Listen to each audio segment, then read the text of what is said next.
Imaginary episode number 7 के starting में हम देखते हैं कि महाराज बड़ी तेजी से बढ़ रहे होते हैं काल कोठरी की तरफ और काल कोठरी में ली मैंगमैंग को मारा पीटा जा रहा होता है। यहाँ पे चांसलर कहते हैं कि अब स्टार्ट करते हैं तुम्हारे चेहरे से। उसके चेहरे को काटने जाते हैं। महाराज आ जाते हैं, कहते हैं रुको, और यहाँ पे चांसलर रुक जाते हैं। उसके बाद से महाराज चांसलर के करीब जाते हैं तो चांसलर कहते हैं महाराज आपको यहाँ आने की आवश्यकता नहीं थी, क्योंकि यह काल कोठरी बहुत गंदी जगह है और मैं नहीं चाहता कि महाराज के शरीर पे कोई भी कलंक लगे, आप बहुत ज़्यादा शुद्ध है। महाराज कहते हैं हटो मेरे रास्ते से। चांसलर कहता है कि महाराज आप मेरी बात सुनिए, ये सब महारानी डाउजर ने कहा है। महारानी डाउजर ने कहा कि इस राक्षस की मैं पूछताछ करूं, इसलिए इस राक्षस से मैं पूछताछ कर रहा हूं, मैं संभाल लूंगा, आप जाइए यहाँ से। महाराज कहते हैं मैंने कहा ना हटो मेरे सामने से, और ली मैंगमैंग के पास जाते हैं और ली मैंगमैंग को खोल दिया जाता है। तो ली मैंगमैंग उनसे कहती है महाराज फाइनली आप आ गए, और इतना कहकर महाराज के ऊपर ही बेहोश हो जाती है। महाराज ली मैंगमैंग को अपने गोद में उठा लेते हैं और वहां से जाने लगते हैं। जाते जाते चांसलर से कह के जाते हैं कि यह मेरा इंसान है, मतलब यह मेरा आदमी है। तो महारानी डाउजर का आदेश क्या ही मायने रखता है, और आज के बाद बिना मेरे आदेश के किसी ने भी इसे हाथ लगाने की कोशिश की तो मैं उसे जिंदा नहीं छोड़ूंगा। और महाराज ली मैंगमैंग को गोद में लिए वहां से चले जाते हैं। आगे हमें महल का सीन दिखाया जाता है, जहाँ पे हम देखते हैं कि महाराज के बिस्तर पे ली मैंगमैंग सोई होती है, यानी लेटी होती है। यहाँ पे डॉक्टर उसकी देख रेख करते हैं, कहता है कि महाराज ये बिल्कुल ठीक है। तो महाराज कहते हैं कि अगर ये ठीक है तो फिर क्यों अभी तक होश में नहीं आई है। तो महाराज कहते हैं कि देखिए महाराज चिंता करने की जरूरत नहीं है, दरअसल इनको अंदरूनी कोई भी चोट नहीं आई है, बस बाहरी जो चोट है वो चोट है। बाकी ऐसा लगता है कि ये शायद बहुत ही ज़्यादा डर गई थी और उसके बाद से ये सो गई है, इन्हें नींद आ गई है, ये शायद सोई नहीं है कई दिनों से। तो महाराज कहते हैं ठीक है। उसके बाद से वो जो डॉक्टर होता है वो उनके चोट पे दवाई लगाने के लिए जा रहा था, उनके कपड़े खोलने जा रहा होता है। तो महाराज रोक देते हैं, कहते हैं ये क्या कर रहे हैं आप। तो वो डॉक्टर कहता है कि महाराज हालांकि इनको अंदरूनी चोट नहीं आई है पर ऊपरी बहुत सारे घाव हैं, अगर इन घाव को दवाई नहीं दी गई, घाव पे दवाई नहीं लगाया गया तो हो सकता है इन्हें इन्फेक्शन हो जाए। तो महाराज कहते हैं कोई ज़रूरत नहीं है, अगर इनको दवाई की ज़रूरत होगी तो ये उठकर खुद लगा लेंगे, मतलब अभी इन्हें उठने दीजिए ना, अभी तो ये बेहोश हैं, सोई हुई हैं। तो महाराज कहते हैं ठीक है महाराज जैसा आप कहें, और वो दवाई मतलब जो डॉक्टर होते हैं वहाँ से जाने लगते हैं। महाराज कहते हैं ठीक है दवाई आप मुझे दे दो, मैं इन्हें दे दूंगा।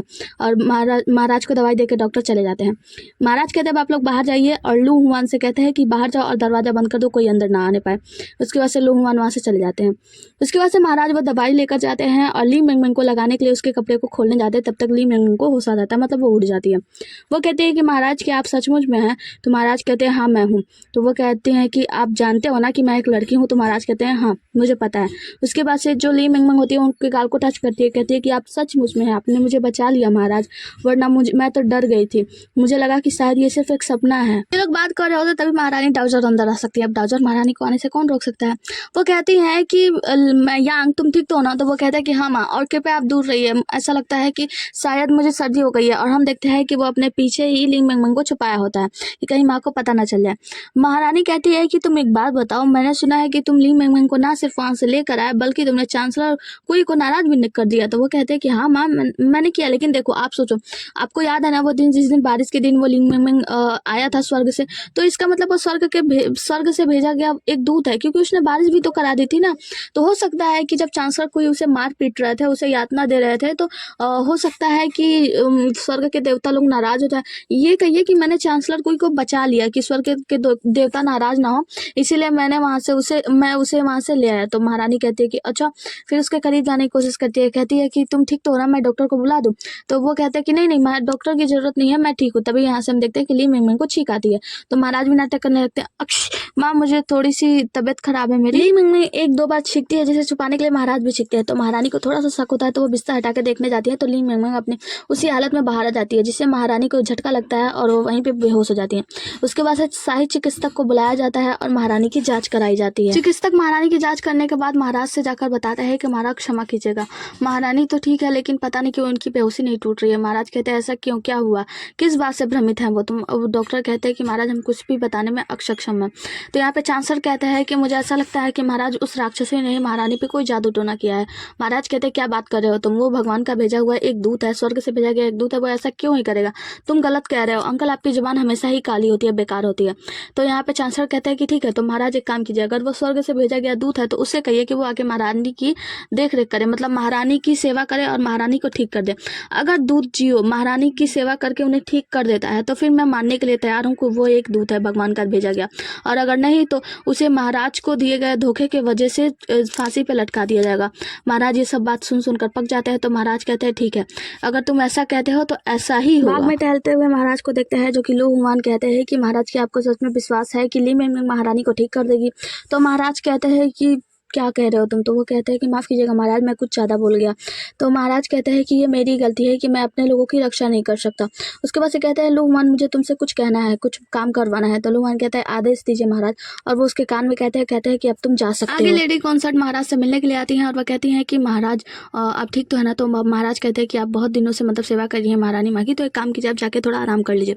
वो कहती है महाराज मैं थकी नहीं हूँ, मुझे आपसे बस कुछ कहना है। तो वो कहती है कहिए। तो वो अपने नौकरानी को थोड़ा सा दूर भेजती है। उसके बाद से कहती हैं कि महाराज महारानी कॉन्सर्ट ने ली मिंगमिंग को इसलिए सजा दी थी क्योंकि उन्हें लगा कि शायद उसकी वजह से मतलब उसके जादू टोने की वजह से हम दोनों एक दूसरे से मिल नहीं पा रहे हैं, मतलब एक दूसरे के साथ सो नहीं पा रहे हैं। तो मुझे ऐसा लगता है। तो महाराज कहते हैं कि अब बस रुक जाइए, हम लोग ये सब इसलिए नहीं करना चाह रहे हैं। तो वो लेडी कॉन्सर्ट बात काटते हुए कहती हैं कि महाराज मुझे माफ़ कीजिएगा, मैं बस आपके आदेश मतलब आपकी बातों को जाने बगैर मैंने ये सब बातें कह दिया, इसके लिए मुझे क्षमा कीजिए और मुझे जाना होगा। वहाँ से चली जाती हैं। उनके जाने के बाद महाराज कहते हैं ये सब हम लोग इसलिए नहीं कर पा रहे हैं कि आगे चल के हम दोनों को पछताना पड़ेगा। ली मिंगमिंग को देखते हैं जो कि अपने कमरे में बैठी होती है और सोच रही होती है कि जब कोई समय की यात्रा करता है ना तो या तो महारानी बनता है या तो राजकुमारी बनता है। लेकिन मुझे देखो, पहले तो मैं एक देवदूत बनी और फिर एक नपुंसक और अब एक राक्षसी बनी हुई हूँ। मुझे तो डर लग रहा है कि महारानी पता नहीं क्या कर रही होंगी, वो ठीक होंगी या नहीं होंगी। मिस्टर कॉन्ग को देखते हैं जो कि ली मिंगमिंग के दरवाजे के बाहर खड़े होते हैं। तभी वहाँ पे वो सामान बेचने वाली लड़की यानी झो कुआंग आती है। झो कुआंग आती है और वहाँ पे नाटक बनाने लगती है गिरने का कि अरे यार मेरे घुटने पे तो बहुत जोर की चोट लग गई, देखो ना ये सामान मुझे लेडी कॉन्सर्ट के पास पहुँचाना है, अगर मैं ये सामान समय पे नहीं पहुंचा पाई तो वो लोग मेरी टांगे तोड़ देंगे। तो वो कहता है कि अरे तुम तो किचन में काम करती हो ना। तो वो कहती है हाँ मैं पहले किया करती थी लेकिन अब तो मैं वहाँ से हट गई हूँ ना, अब मुझे ये काम करना है, अगर नहीं गई तो मेरे पैर तोड़ दिए जाएंगे। तो एक काम कर सकते हो क्या कौन, ये सामान आप महारानी तक पहुँचा सकते हो। तो वो कहता है कि लेकिन अच्छा ठीक है मैं पहुँचा दूंगा, तुम एक काम करो इस दरवाजे पे ध्यान रखना कि कोई आए ना। और वहाँ से मिस्टर कॉन्ग सामान लेकर चले जाते हैं। उनके सामान लेने के जाने के बाद झो कुआंग जो होती है ना वो ली के कमरे में जाती है, कहती है कि ली मिंगमिंग तुम ठीक तो हो ना। ली मिंगमिंग छुप रही होती है। तो वो कहती है कि मतलब जब उसे पता चलता है कि ये झो कुआंग है तो कहती है कि झो कुआंग तुम आ गई। तो वो कहते हैं कि हाँ और तुम चुप क्यों रहे हो, तुम्हें पता है ना कि 3 दिनों में अगर तुम्हें महारानी को ठीक नहीं किया तो तुम्हारा सर काट दिया जाएगा। तो वो कहती है क्या जरूर ये सब चांसलर कोई का किया धरा होगा। तो वो कहती है झो कुआंग तुम ये सब छोड़ो, तुम अपना सामान पैक करो और तुम्हें यहाँ से भाग जाना चाहिए, तुम्हें अपनी जान बचानी चाहिए। ये लेके गेट के बाहर आ रही होती है तभी किसी के आने की आहट होती है और ली मिंगमिंग को अंदर छिपा देती है और अपने बाहर खड़ी होती है। कौन कहता है कि तुम्हारा पैर ठीक हो गया। तो वो कहती है नहीं दर्द तो अभी भी बहुत ज़्यादा हो रहा है। और ली मिंगमिंग दरवाजे के बाहर ही खड़ी होती है, मतलब पीछे ही। वो कहती है कि कौन आप एक काम करोगे क्या, मुझे मेरे रूम तक पहुंचाने में मदद कर दोगे क्योंकि मुझे चलने में आसानी नहीं हो रही है, मतलब मैं चल नहीं पा रही हूँ, तो प्लीज़ मेरी मदद कर दो। तो कौन कहता है लेकिन मैं कैसे जा सकता हूँ, यहाँ पे देख रेख करना है। तो वो कहती है कि हाँ मुझे ज़्यादा विचारशील होना चाहिए था, मुझे ज़्यादा सोचना चाहिए था आपके बारे में भी। तो वो कहता है कोई नहीं चलो मैं तुम्हें छोड़ के आता हूँ और वो उन्हें छोड़ने जाता है। इतनी देर में ली मिंगमिंग कमरे से गायब हो जाती है। झो कुआंग जो होती है वो ली मिंगमिंग की वहाँ से भागने में हेल्प करती है। वो कहती है कि तुम ये जूते लेकर क्यों जा रही हो। तो ली मिंगमिंग कहती है कि तुम्हें पता है क्या कि जब मैं यहाँ से भागने लगूंगी और कोई गार्ड मेरा पीछा करेगा तो ये जूते पहन के भागने में ना मेरी गति थोड़ी सी तेज हो जाएगी, मतलब मुझे मदद करेगी। तो कहती है कि वाह तुम्हारे गृहनगर का जूता भी कितना काम का है ना, तो अगर हो सके तो कभी मैं तुमसे ये उधार जरूर लूंगी। तो ली मिंगमिंग कहती है हाँ जरूर। फिर जाने लगती है तो ली मिंगमिंग उसे पैसे देती है। तो वो कहती है कि तुम पागल हो क्या, मैं तुम्हारी मदद कर रही हूँ, मदद के कोई पैसे नहीं होते हैं। ली मिंगमिंग वहाँ से चली जाती है और झो कुआंग उसे देख रही होती है। हम देखते हैं कि मिस्टर कॉन्ग इन दोनों को देख रहे होते हैं। आगे हम देखते हैं कि महाराज अपने रूम में होते हैं, मतलब वही गुप्त रूम में, और वहाँ पे काम वाम कर रहे होते हैं। तो यहाँ पे वो पूछते हैं लू हुआन से कि ये बताओ ली मिंगमिंग कैसी है। तो लू कुआंग बताते हैं कि लू हुआन बताते हैं कि ली मिंगमिंग महल से पहले ही जा चुकी है। तो महाराज कहते हैं कि हाँ वो काफ़ी स्मार्ट है। उसके बाद से लू हुआन कहते हैं कि वैसे महारानी का क्या होगा, उनकी बीमारी का क्या। तो वो कहते हैं एक नोटिस जारी करो कि जो भी चिकित्सक उन्हें ठीक कर देगा उसे अच्छा खासा इनाम दिया जाएगा। महाराज मिस्टर कॉन्ग से कहते हैं कि एक काम करो बाहर जाओ और ली मिंगमिंग का ध्यान रखो कि वो अच्छे से यहाँ से बाहर जा पाए, मतलब उसे कोई परेशानी ना हो। ली मिंगमिंग जाती है एक रेस्टोरेंट में, वहाँ पे बैठती है और कुछ खाने वाने को मांगती है। हम देखते हैं कि यहाँ पे मिस्टर कॉन्ग भी ली मिंगमिंग की देखरेख कर रहे होते हैं कि वो ठीक से सही जगह पे पहुंच जाए। मिस्टर कॉन्ग वहीं पे बैठे होते हैं। हम देखते हैं कि 2 लोग बैठ के महाराज का मजाक उड़ा रहे होते हैं कि महाराज ऐसे है वैसे बच्चों की तरह, अब तो उनकी माँ की बारी, उनकी माँ भी मर जाएंगी ये वो। तो ली मिंगमिंग को बहुत गुस्सा आता है, कहते हैं कि सुनो क्या तुम लोग महाराज के साथ समय बिताए हो, तुम्हें कैसे पता महाराज ऐसे हैं, देखो अगर तुमने ऐसी बात की ना तो मैं महाराज से कह के तुम सबको गिरफ्तार करवा दूंगी। तो वो लोग कहते हैं कि हाँ ये साधारण महिला तुम हमें गिरफ्तार करवा दो। ली मिंगमिंग से भी इन लोगों को डांटती नहीं बल्कि इन सबको एक एक चाटा भी लगाती है। हम देखते हैं कि ली मैंगमैंग जब फंसने वाली होती है, मतलब ये लोग इसे मारने के लिए जा रहे होते हैं, मिस्टर कॉन्ग उठते हैं बचाने के लिए, तभी यहाँ पे प्रिंस हैंगिंग आ जाते हैं। प्रिंस हैंगिंग आके इन दोनों से ली मैंगमैंग को बचा लेते हैं। तो ली मैंगमैंग कहती है कि प्रिंस हैंगिंग, क्या आप मुझे गिरफ्तार करने के लिए आए हैं? इतना सुनना था कि प्रिंस हैंगिंग का नाम सुनते ही सभी लोग वहाँ पे घुटनों के बल बैठ जाते हैं और मिस्टर कॉन्ग ये सब देख रहे होते हैं, और यहाँ से ली मैंगमैंग और प्रिंस हैंगिंग चले जाते हैं। हम देखते हैं कि आगे जाके ये ली मैंगमैंग कहती है कि आप मेरे साथ आए, मुझे बहुत ज़्यादा अच्छा लगा, अब मुझे बहुत अच्छे लग रहा है। ली मैंगमैंग प्रिंस के साथ बातें कर रही होती है। प्रिंस इसे समझाने की कोशिश कर रहे होते हैं कि आप सचमुच में जाना चाहती हो सब कुछ छोड़ के, अब तो दूत हो ना। तो वो कहती है दूत, तो देखो मैं कोई दूत नहीं हूँ, मैं एक दूसरी दुनिया से आई हूँ, तुम्हें पता है मैं बस अपने घर जाना चाहती हूँ। मैं चाहती हूँ कि मैं वहाँ जाकर नाश्ता करूँ, टीवी देखूँ। तो वो कहते हैं टीवी देखने जैसा मतलब आपके दुनिया में कुछ ऐसा है? तो वो कहती है कि हाँ, वहाँ पे ना सच बोलूँ तो यहाँ से वो दुनिया बहुत ही ज़्यादा आसान है। प्रिंस कहते हैं लेकिन आप यहाँ पे महारानी बन के रह सकती हो, मतलब महाराज से प्यार करके उनकी महारानी बन जाओ। तो वो कहती है महारानी बनना, कोई दूत बनना, मतलब इन सब चीज़ों से ऊपर है। मैं ये सब वो चीज़ें हैं जो मैं नहीं चाहती। तुम्हें पता है मैं यहाँ पे पता नहीं क्या महान चीज़ बन गई, मतलब क्या कुछ हूँ, लेकिन मैं अपनी दुनिया में ना सिर्फ एक बेकार सी छात्र हूँ जो आज तक अपना 10th क्लास पास नहीं कर पाया है। वो बताती है कि मैं अपनी दुनिया में बहुत ही ज़्यादा डरपोक रहा हूँ, मैं बस मुश्किलों से भागना जानता हूँ, इसके अलावा कुछ नहीं। जैसे आज मुश्किलों से मैं भाग आई। मतलब ये लोग बातें करते हैं जहाँ पे प्रिंस उन्हें समझाते हैं कि आप एक बार और सोच लो कि आप सचमुच में यहाँ से जाना चाहते हो। तो वो मतलब इन्हें कुछ समझ में नहीं आ रहा था। उसके बाद हम देखते हैं कि वहाँ पे महाराज का नोटिस लगाया जाता है और कोई बोलता है कि महाराज के तरफ से एक नोटिस लगाई जा रही है। वो कहती है चलो चलो देखते हैं। नोटिस पे जाके देखती है, जिस नोटिस पे लिखा होता है कि महारानी को एक दिन पहले होश आ चुका है, लेकिन महारानी के सिर में हमेशा दर्द रह रहा है, शरीर में अकड़न रह रही है, बीमारी का मतलब पता बताया जाता है कि ये होता है। फिर जो ली मैंगमैंग होती है वो याद करती है कि इसकी माँ के सिर में हमेशा दर्द रहा करता था, तो उन्हें कोई सर्वाइकल स्पॉन्डिलोसिस नामक बीमारी थी, जिसकी वजह से वो अपने मम्मी का इलाज हमेशा किया करती थी, कैसे दवाइयाँ करते हैं वगैरह वगैरह उसे मालूम था। तो वो कहते हैं कि हो सकता है कि महारानी को भी शायद सर्वाइकल स्पॉन्डिलोसिस नामक बीमारी है। उसके बाद से वो देखती है और वहाँ पे कुछ लोग बातें कर रहे होते हैं कि महाराज के लिए तो बहुत ही ज़्यादा मुश्किल होने वाली है, क्योंकि महाराज जब बचपन में श्राप दिए थे तो उनके पिता की मृत्यु हो गई और आज उनके माँ पे बनाई है। ऐसा लगता है जब उनकी माँ की मृत्यु हो जाएगी ना, माँ की बारी और माँ की मृत्यु हो जाएगी तो महाराज सब कहीं के नहीं रहेंगे, शायद उन्हें महाराज रहने भी नहीं दिया जाए। ली मैंगमैंग याद करती है कि महाराज ने इसके कितनी बार मदद की है। मतलब ली मैंगमैंग के ऊपर जब भी परेशानी आती है महाराज हमेशा खड़े रहते हैं और इसकी मदद करते हैं। जब भी ली मैंगमैंग मरने वाली होती है महाराज आकर इसे बचा लेते हैं। ली मैंगमैंग को एहसास होता है कि महाराज को छोड़कर वो नहीं जा सकती और वो निमंत्रण स्वीकार करती है, निमंत्रण वहाँ से फाड़ देती है। हम देखते हैं कि यहाँ प्रिंस हैंगिंग भी उसे देखकर खुश होता है कि चलो अच्छा हुआ, पता नहीं खुश क्यों है। हम देखते हैं कि आप मिस्टर कॉन्ग भी वो देखते हैं कि वो ली मैंगमैंग ने उस पर्ची को फाड़ दिया। इसके बाद से महाराज के पास हम डॉक्टर को देखते हैं। डॉक्टर कहते हैं कि महाराज हमें क्षमा कीजिए कि हम महारानी का कोई भी इलाज नहीं कर पा रहे। तभी महाराज के साथ सामने लूहान आते हैं और कहते हैं किसी ने उस निमंत्रण को स्वीकार कर लिया, कोई आया है। यहाँ पे हम देखते हैं ली मैंगमैंग आती है, महाराज उससे देखते हैं, कहते हैं क्या तुम कुछ कहना नहीं चाहते मुझसे? तो ली मैंगमैंग कहती है, बताती है कि महाराज महारानी हालांकि मेरी वजह से बेहोश हुई थी, इसलिए उन्हें ठीक करने का तो मुझे ही होना चाहिए ना, मतलब मैं ही उन्हें ठीक करूंगी। तो यहाँ पे महाराज कहते हैं लेकिन तुम्हें पता है ना कि अगर तुम ठीक नहीं कर पाए तो तुम्हें फांसी दे दी जाएगी। तो वो कहती है कि हाँ मुझे इस बारे में चिंता तो है, लेकिन मुझे पता है कि महाराज मुझे बचा लेंगे, है ना? तो महाराज खुश हो जाते हैं। वो कहती है कि वैसे आपने मेरे पर इतना ज़्यादा उपकार किया है कि मैं आपको छोड़कर जा ही नहीं सके और मैं आपको छोड़कर कभी भी नहीं जाऊँगा। उसके बाद से महाराज कहते हैं ठीक है।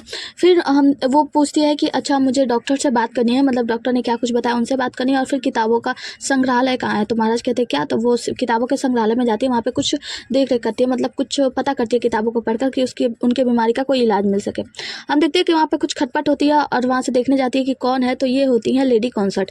लेडी कॉन्सर्ट उसे देखकर वहाँ से भाग रही होती है। तभी हम देखते हैं कि एक लकड़ी का अलमीरा उनके ऊपर गिरने वाला होता है, तो दूत जियो यानी कि ली मैंगमैंग उन्हें बचा लेती है और जाकर उनके ऊपर ही गिर जाती है। अब लेडी कॉन्सर्ट का हाथ इनके छाती पे पड़ जाता है, जिनसे उन्हें पता चल जाता है कि यह एक लड़की है। उसके बाद से वो पूछती हैं कि तुम तो वो दोनों कहते हैं एक दूसरे से एक साथ में कि अब किसी को मत बताना कि हमारा क्या है। तो वो देखती है कि वो बहुत सारा खाना खा रही है लेडी कॉन्सर्ट, तो उन्हें बताती हैं कि आप बहुत ही ज़्यादा चिंतित है ना आजकल।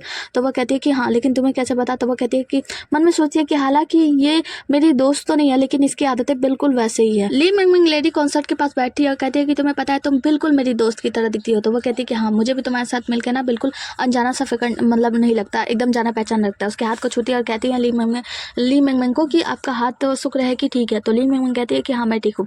उसके बाद लेडी कॉन्सर्ट पूछती है कि क्या आप सच में दूत हो? तो वो कहती है नहीं, मैं एक दूत नहीं हूँ, मैं अपने दुनिया की एक छोटी सी और साधारण सी बच्ची हूँ। आपको पता है हमारे दुनिया में ना लोग छोटे छोटे स्कर्ट पहन सकते हैं, वो अपने पसंद से शादी कर सकते हैं जिस इंसान को वो पसंद करे, और अगर वो इंसान आगे बात नहीं बनती है उनकी तो वो उन्हें छोड़ भी सकते हैं। तो वो कहती है कि अच्छा ये तो बहुत ही ज़्यादा अच्छा है। उसके बाद से ली मिंग बताती है कि वैसे क्या आप महाराज को पसंद करती हैं? तो वो कहती है कि जाहिर सी बात है, जब मेरी महाराज से शादी हुई है, मैं लेडी कॉन्सर्ट हूँ, तो मुझे उन्हें पसंद करना ही होगा। तो वो कहती है पसंद करना होगा, तो इसका मतलब क्या, जब आप पिछली बार बेहोश हुए थे तो आपने हुआन का नाम लिया था, तो क्या हुआन महाराज का उपनाम है? तो वो उनका मुंह पे हाथ रख देती है, कहते हैं कि बंद करो, दोबारा कभी इस नाम को मतलब किसी के सामने मत लेना, किसी से मत कहना। प्रिंस को देखते हैं, मंत्री घू को देखते हैं। प्रिंस मंत्री घू से बातें कर रहे होते हैं, जहाँ पे मंत्री घू कहते हैं कि अब तक हमने कुछ क्यों नहीं किया, मतलब हमारी योजनाएं हर बार असफल हो जाती है, लेकिन इस बार हमने एक योजना बनाई है।